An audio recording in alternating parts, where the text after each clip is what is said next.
जवाहरलाल नेहरू एक ऐसी शख्सियत है जिनके बारे में बहुत कुछ कहा गया है, बहुत कुछ लिखा गया है, पर बहुत सारे लोगों ने मुझे ये कहा कि उनके बारे में कोई वीडियो या कोई आर्टिकल बनाओ। So welcome back to the knowledge of history channel and this channel and all scripts are owned by Hitesh Giri Gosai. तो चलिए वीडियो को शुरू करते हैं। मैंने जवाहरलाल नेहरू के बारे में इंफॉर्मेशन कलेक्ट की। उनकी बहुत सारी कंट्रोवर्सी हुई है। देश के एक वक्तव्य का ऐसा भी कहना है कि वो बहुत अच्छे नेता नहीं थे, अपने कार्यकाल में इतने प्रभावशाली नहीं थे, और कुछ लोगों का ये भी मानना है कि वो एक बेहतरीन नेता थे। तो सच्चाई आखिर क्या है, आज जानने की कोशिश करेंगे द नॉलेज ऑफ हिस्ट्री में। और यहाँ पर ना तो मैं जवाहरलाल नेहरू के बारे में ये बताने का प्रयत्न करूंगा कि वे अच्छे हैं या बुरे थे। सच्चाई ये है कि कोई भी इंसान दुनिया में 100% अच्छा या 100% बुरा नहीं होता।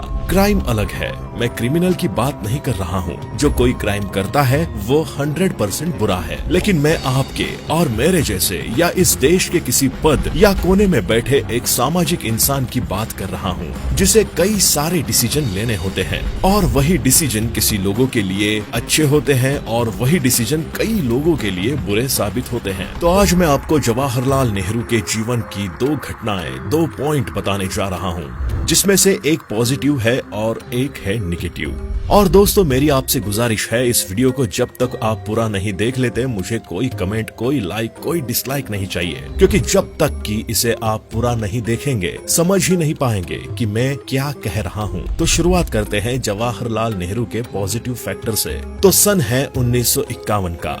इंडिया में पहली बार चुनाव हो रहे थे, इसीलिए लोकसभा और विधानसभा दोनों चुनाव एक साथ लड़े जा रहे थे, और इसीलिए कांग्रेस की ओर से जवाहरलाल नेहरू ने पूरे देश में लगभग 40,000 किलोमीटर तक घूम घूम के रैलियां की थी। और इन्हीं रैलियों के दौरान जवाहरलाल नेहरू मध्य प्रदेश के चुरहट विस्तार में पहुंचते हैं, जहां पे एक राय बहादुर और चुरहट कहे जाने वाले शख्स के लिए वोटों की अपील करते हैं।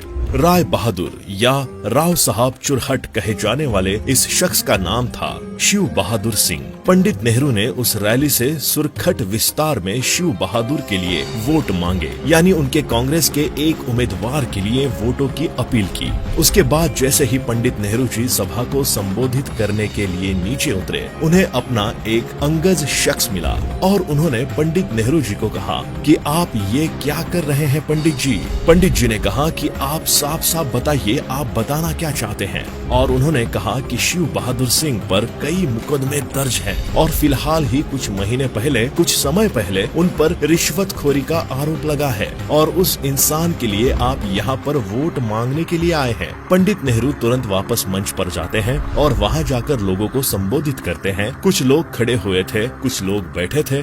उस कश्मकश में लोगों को बैठने का अनुरोध करते हैं और कहते हैं कि शिव बहादुर को, यानी कि कांग्रेस के इस विस्तार के उम्मीदवार को आप वोट मत करना। मुझे पता नहीं था कि इसके ऊपर मुकदमा दर्ज है, और अब इस वक्त चुनाव का आगाज हो चुका है। मैं नामांकन वापस नहीं ले सकता, इसीलिए यहाँ पर आप कांग्रेस के प्रतिनिधि को नहीं, लेकिन सामने वाले प्रत्याशी को जिताइए। और लोगों ने ठीक वही किया। कांग्रेस के शिव बहादुर सिंह के उम्मीदवार वहाँ पर हारे, और बड़े मतों के साथ समाजवादी पक्ष के जगत बहादुर सिंह नाम के कैंडिडेट वहाँ पर विजेता घोषित हुए। तो दोस्तों, इस घटना के बाद आपको क्या लगता है, जवाहरलाल नेहरू एक कैसे इंसान थे? बहुत अच्छे इंसान थे ना? अब दोस्तों, उनका निगेटिव पॉइंट भी सुनिए। वो जवाहरलाल नेहरू ही थे जिनके कारण सिंधु समझौता हुआ। एक बार तो चीनियों ने जब भारत में घुसपैठ की, तब विरोधी पार्टी के एक सांसद ने उन पे सवाल उठाया कि आप ये कैसे सह सकते हैं।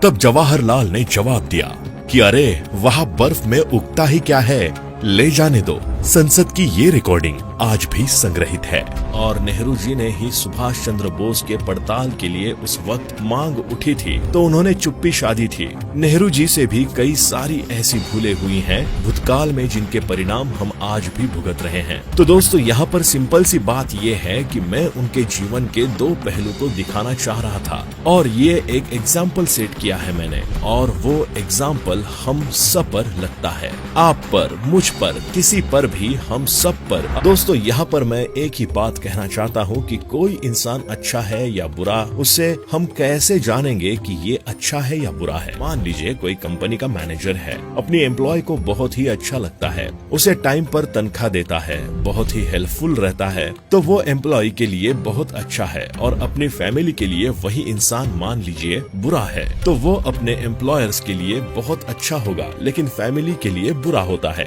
और वही इंसान फैमिली के लिए अच्छा है लेकिन एम्प्लॉयज को टाइम पर तनख्वाह नहीं देता, उनको कभी भी नेग्लेक्ट करता है, बार बार नीचे झुकाता है, एम्प्लॉय के लिए वो बुरा इंसान है। तो यहाँ पर दोस्तों बात ये है कि आप अपने कार्यकाल में कहते हैं कोई एक नेता है, वो अपनी पर्सनल लाइफ में जो भी है लेकिन देश के लिए वो अच्छा काम कर रहा है, परफेक्ट डिसीजन ले रहा है, तो जनता के लिए वो अच्छा है। हमें वो चाहिए। लेकिन कोई नेता अपने पारिवारिक जीवन में या पर्सनल जीवन में खुद बहुत अच्छा है लेकिन कई सारे डिसीजन ऐसे ले लेता है जब देश को उससे भरपाई करनी पड़ती है, देश को उससे नुकसान होता है, देश को बड़ा घाटा होता है, तो वो नेता जनता के लिए राइट नहीं है, वो उस पद पर नहीं होना चाहिए। सिंपल सी बात है, मैं किसी भी नेता की बात नहीं कर रहा हूँ, मैं सिर्फ एग्जाम्पल दे रहा हूँ जवाहरलाल नेहरू के बारे में। इसीलिए बताया क्योंकि उनकी जीवन की ये दो घटनाएं हैं जो अलग अलग पहलू हैं। वो 100% देशभक्त है, हमारे देश के स्वतंत्रता सेना से वे जुड़े थे और वो इस देश की लोकशाही के भी पुजारी थे।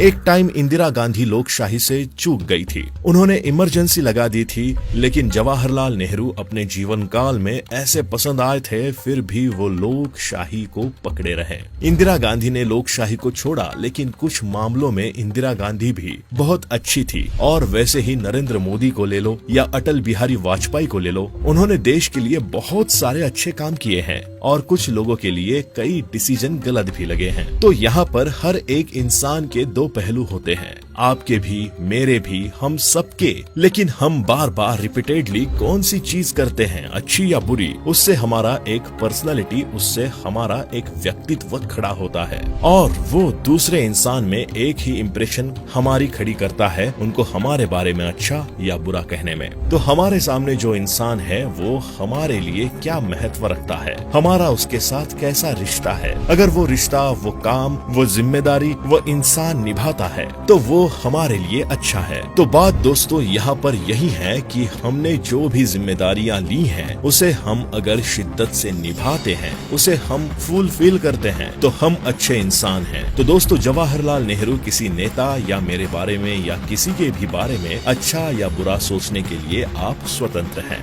आप अपने दिमाग से, आप अपनी राय से ये सोच सकते हैं कि सामने वाले इंसान आपके लिए क्या महत्व रखता है। मैं यहाँ पर भी इंफॉर्मेशन, एक नॉलेज का चैनल चलाता हूँ और अगर मैं आपको रॉन्ग डायरेक्शन में ले जाता हूँ, रॉन्ग इन्फॉर्मेशन देता हूँ, तो मैं बुरा हूँ, मेरा चैनल बुरा है। लेकिन अगर मैं आपको राइट डायरेक्शन में ले जा रहा हूँ और आपको सही इन्फॉर्मेशन देता हूँ, सही चीजों से अवगत कराता हूँ, तो मेरा चैनल अच्छा है। तो बस सिंपल सी बात है दोस्तों कि हमें यही समझना है कि सामने वाला इंसान अपने कर्तव्य में, अपने कार्य में, अपने जिम्मेदारियों में खरा उतरता है या नहीं। तो दोस्तों आज के लिए बस इतना ही। इसके बारे में आपका कोई भी सुझाव है या कोई भी क्वेश्चन है तो मुझे कमेंट करके जरूर बताएं। और अगर आपको हमारा ये वीडियो पसंद आया हो तो वीडियो को लाइक करें, शेयर करें और ऐसे ही एपिसोड्स देखने के लिए हमारे channel the knowledge of history को सब्सक्राइब कर ले। मिलते हैं आपसे नेक्स्ट वीडियो में, तब तक के लिए गुड बाय।